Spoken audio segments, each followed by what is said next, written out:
premier regard, c'est vers le metteur en scène. Quand une prise se termine. Oui. Et est-ce que Jean-Pierre Jeunet, quand une prise se tourne, est-ce qu'il regarde les acteurs ou est-ce qu'il est derrière son petit moniteur? Est-ce que ça change quelque chose pour vous? Non, mais les deux, mon capitaine. Il vient comme il a dit, c'est-à-dire des fois il met le casque, des fois il ne le met pas, des fois. Ça dépend c'est toi, tu sais mieux que moi, mais ça dépend de l'enjeu technique, l'enjeu de la scène. Si c'est le jeu pour le coup qu'il y a à faire ou s'il y a d'autres soucis, parce qu'avec lui, ça part dans tout. Il y a tellement de choses qui rentrent en compte donc il n'est pas tout le temps. Si, quand même. On a tourné il y a 3 ans maintenant. Ça commence à dater quand même. Non, je me rappelle juste que c'était formidable et que j'aurais aimé que le tournage dure 1 an. Tu vois. Il a dû durer 5 mois déjà. Moi, il aurait pu durer. Voilà, j'y serais encore, ça serait formidable. Non, mais honnêtement, hein, je ne serais pas là.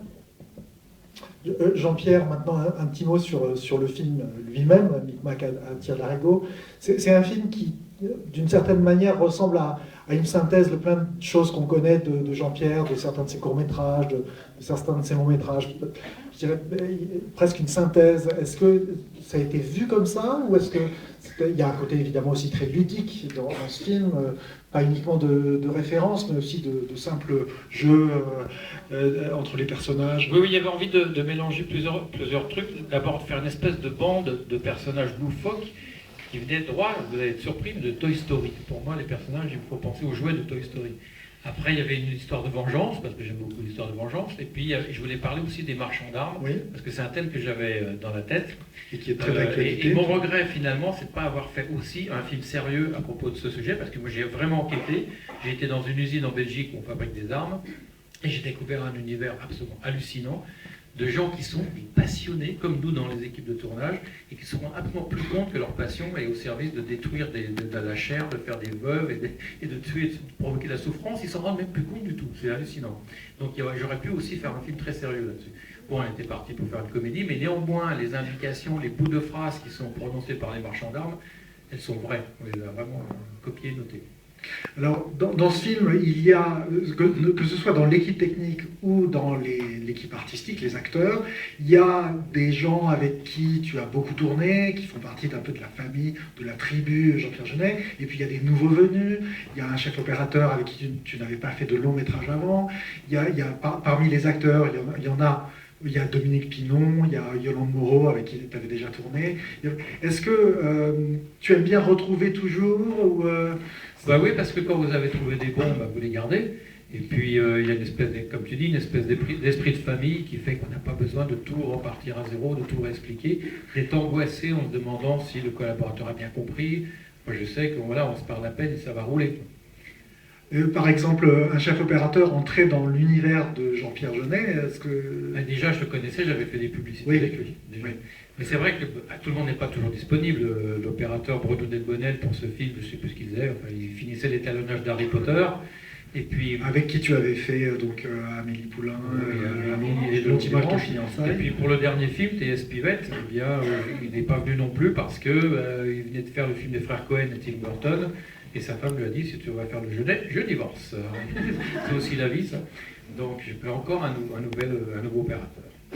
Ben oui, mais ce qu'il y a, c'est que quand on a travaillé avec Jean-Pierre Jeunet, après c'est une référence, et puis après on est demandé par d'autres gens. Donc. Et alors pour le casting, je crois que, bon, c'est vrai que c'est aussi un mélange d'acteurs que tu connaissais et d'acteurs que tu ne connais pas, mais là il y a aussi le plaisir de la découverte. Oui, là j'ai quand même pris Monica Bellucci sur ce film. Voilà. Ça, vous ne le savez peut-être pas, et pourtant, elle est là. La voici, elle est parmi nous. Pour le film, j'ai voulu me teindre en blonde. Je ne sais pas si c'est bien, parce que c'est Jean-Pierre, un jour, il m'a appelé. Et il m'a demandé pour le film si je pouvais me changer de couleur. Et je l'ai fait, parce que je pense que c'est un grand metteur en scène. Et je me rappelle, il m'a téléphoné comme ça, et il m'a dit Salut Monica, non c'est pas fini, c'est le début en fait. Salut Monica.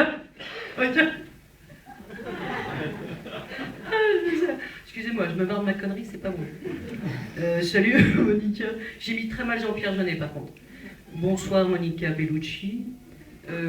C'est Jean-Pierre Jeunet à l'appareil. Voilà, je vous appelle parce que je pars tourner un film aux États-Unis et au Canada. Alors, je ne vais pas avoir besoin de vous sur celui-là. Par contre, je risque d'en faire un très très vite prochainement. Et alors, voilà, c'est un projet que j'ai depuis longtemps. Ça fait un moment que je fantasme sur vous, pardon, que je travaille avec vous. Et donc, je risque de vous appeler dans les années à venir. Hein, tenez-vous prêts.